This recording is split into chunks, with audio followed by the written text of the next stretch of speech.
China must rethink its reliance on property sales to see real growth. The small eastern city of Zibo in Shandong province is experiencing an outdoor barbecue craze. People from all over China are coming here to taste its flame skewers, which have become legendary via social media. It's quite a raucous experience and certainly not for the faint-hearted. The street is packed, you sit on little plastic chairs, drink beer and wrap chunks of meat with spring onion on the local flatbread while karaoke songs pump out in all directions. On the face of it, these crowds appear to show an economy rebounding strongly from the coronavirus emergency but according to economists that's not the case.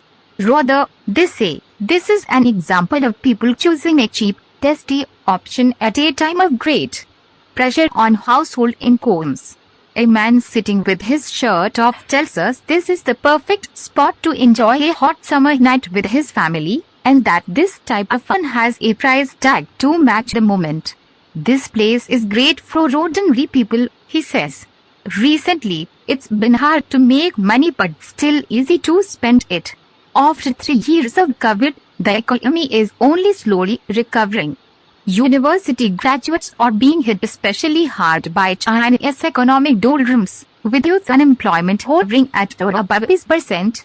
Some students are feeling nervous about their futures. Yes, I'm worried, says one woman who will soon graduate. There's a lot of competition. It's hard to find a job. All my classmates feel the same pressure. For those who have jobs, a big reason for their reluctance to spend big is economic security. They are concerned about the potential to join the ranks of the unemployed, and their household's largest single investment is, in many cases, no longer worth what they thought it would be. The real estate sector is under great stress in China. To see this firsthand, we drive a few hours east of Zibo to the outskirts of a much larger city, Qingdao. Here, a property explosion hasn't matched real demand from buyers or renters, and the result has been huge housing estates built with very few residents in them. A woman is selling cold noodles from a portable stand outside her housing complex where she has few neighbors. A few years ago, her husband bought a flat here after moving to Qingdao to give their child a better start because they heard schools would be good. I asked her if she's worried about the value of her home collapsing. Of course I'm worried, she says. But what can I do? Nearby a couple who are street cleaners have stopped for lunch. They point to the huge estate behind them and say that nobody lives there. Across the road there is a small forest of concrete towers without paint, without windows and with window frames. Now looking the worse for wear, having been exposed to the elements. Construction just stops there on day last year, the man says. According to his wife, the entire suburb is pretty dead. There's nothing here. There's no petrol station. You have to go a long way for fuel. It's really not convenient to live here, she says. There had been hope that this region would take off after the city hosted a major political meeting, the Shanghai Cooperation Organization Summit, and China's leader Xi Jinping gave it his personal stamp of approval as a place to invest and do business, potentially hosting international expos and the like. But the factories, startups and other companies that would supposedly employ those who bought property here have been few. According to a local real estate agent, sales volumes have halved in the area in recent years. Prices are down because the market is saturated, she says. Too many homes were built and it's hard to sell them. We put up a drone to get a bird's eye view and it looks even worse than at ground level. Entire new housing estates where work has stopped can be found in all directions. Those that are finished don't have much sign of life in them. What's more, this supply and demand problem isn't unique to this area. It isn't even unique to this city. In province after province across China, evidence pointing to the danger of a property bubble is easy to find. One reason for rampant real estate speculation in this country has been a lack of other options for investment. But the boom in real estate drove house prices out of the reach of ordinary families in many big cities. The government response was to cap the number of flats any person could buy. It was a genuine attempt at an egalitarian reform, but pressure is now coming to reverse this. In Qingdao, such measures have already been eased in an attempt to stimulate its style real estate market. The challenge for Chinese policymakers is to find a way to wean this economy of such a heavy reliance on property sales to generate growth and business confidence.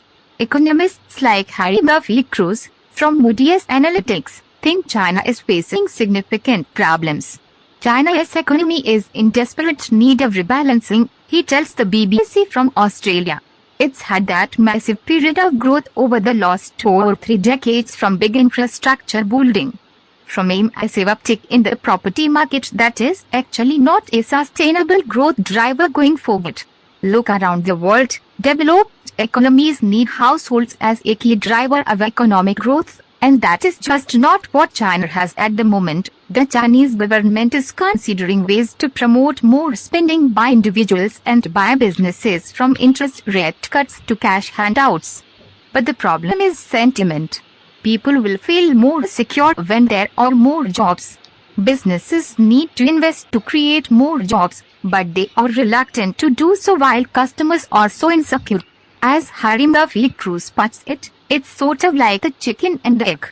You can't have that uptick in the economy unless you have business spending.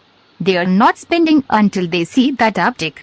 So, there's a stalemate that's really holding back a key portion of the economy. Then there's the chance that all of this will bleed into global trade.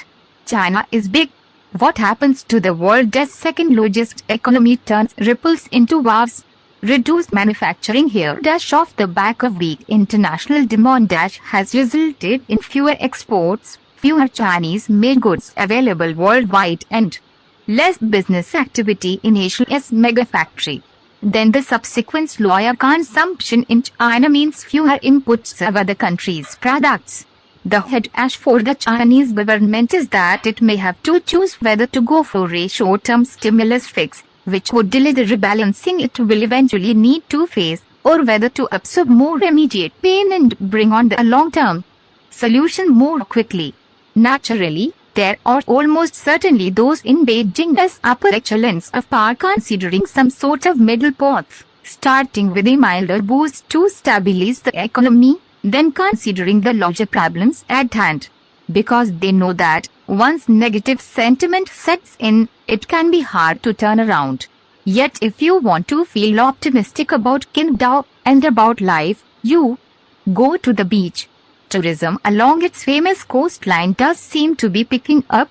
There's water, sandcastle construction, and everyone whether they are a captain of industry or a truck driver is enjoying the great embrace of the ocean.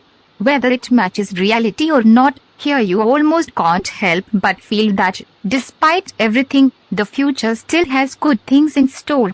Thank you for watching my video. For more videos, stay connected and must subscribe.